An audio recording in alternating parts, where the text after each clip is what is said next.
All right, the fifth poem in the sequence, Crow and Mama. Okay, so if we've gone through this sequence now, we've seen the three sort of origin cosmogony poems.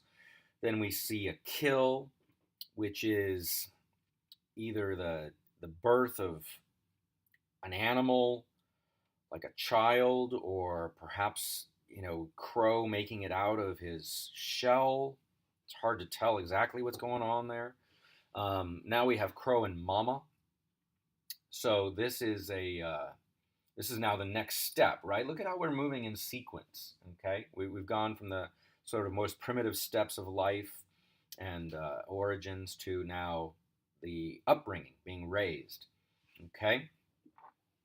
Um, Now I'll try to help you understand some of the patterns here.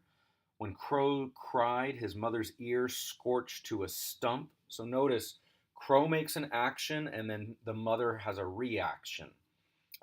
So he cries out and then her ear scorches to a stump. He laughs and she wept blood.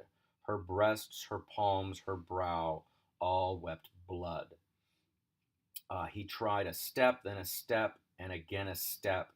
Every one scarred her face forever. Okay. Um, so notice again, everything he's doing is harming his mother, is hurting her, Mama. When he burst out in a rage, she fell back with an awful gash and a fearful cry. Um, Again, causing this damage to his mother. When he stopped, she closed on him like a book on a bookmark. He had to get going. Okay, so um, interesting image there. Like this is kind of what you'd imagine, where it's sort of the mother bird gets onto the baby bird, sort of closes on him, and his feeling there. Now he's the one reacting, and he has to get going. So he jumped into the car. The tow rope was around her neck. He jumped out. That's a challenging image there. I mean, certainly what it sounds like is happening here is that he's fledging, right? He's leaving the nest. What to make of this image of him jumping into the car? Maybe that's him using his wings. The tow rope was around her neck. I don't know. Now he jumped into the plane, but her body was jammed into the jet. There was a great row. The flight was canceled. He jumped into the rocket, and its trajectory drilled clean through her heart. He kept on. Notice that sequence there. We went from car to plane to rocket.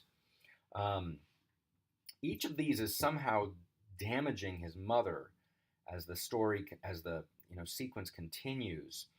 Um, Now he's in this rocket. This rocket goes straight through her heart and keeps going. It was cozy in the rocket. He couldn't see much, but he peered out through the portholes at creation. He saw stars. He saw the future. He saw the universe opening and kept on and slept at last. Crashed on the moon, awoke and crawled out under his mother's buttocks. Wow. So it feels like what has to have happened here from when mother closed on him like a book, from that sequence right up there. This whole sequence here sounds like Crow's dream, imagination, something that wasn't actually happening, but he was going through the car, the plane, the rocket. He journeyed through this rocket. He saw all things, gained knowledge, and then finally he crashed and crawled out from where his mother had closed on him. And he crawled out from under where she was sitting on him. Really interesting poem there. I mean, I think some things we can definitely take away are the pattern of Crow's action leading to damage to his mother, harming her. Then there's this whole sequence in here when she closes on him and he feels like he's got to get going, he's got to move. And then there's this sequence of, excuse me, the car, the plane, and the rocket.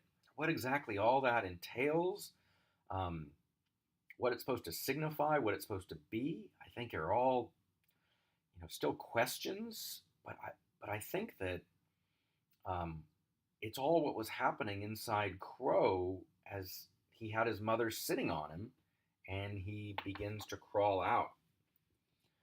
Wow, that's something.